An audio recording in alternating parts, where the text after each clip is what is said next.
चलिए बात करते हैं भारत के नए यूपीआई सर्कल की। ये डिजिटल पेमेंट का एक बिल्कुल नया तरीका है।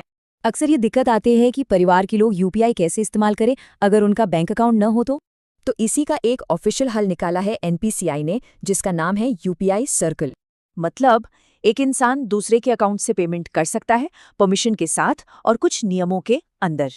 इसमें दो मेन लोग होते हैं, एक प्राइमरी यूजर जिनका अकाउंट है और दूसरा सेकेंडरी यूजर। अब सबसे जरूरी बात यह है कि कंट्रोल कैसे होगा, तो इसके लिए दो मोड दिए गए हैं। पहला है फुल डेलीगेशन।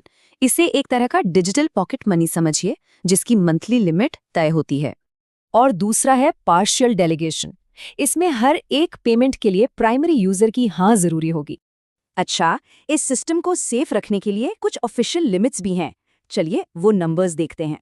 सेकेंडरी यूजर एक महीने में ज्यादा से ज्यादा 15,000 रुपये खर्च कर सकता है और किसी एक ट्रांजैक्शन में ज्यादा से ज्यादा 5,000 रुपये ही खर्च किए जा सकते हैं।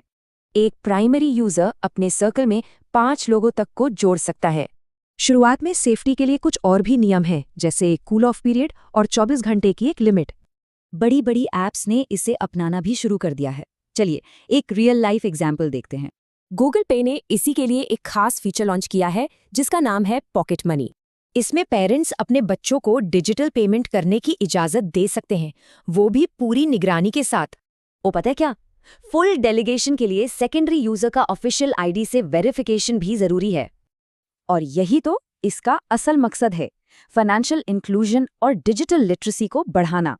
तो ये नया सिस्टम परिवारों के फाइनेंस के भविष्य के बारे में एक काफी दिलचस्प सवाल खड़ा करता है।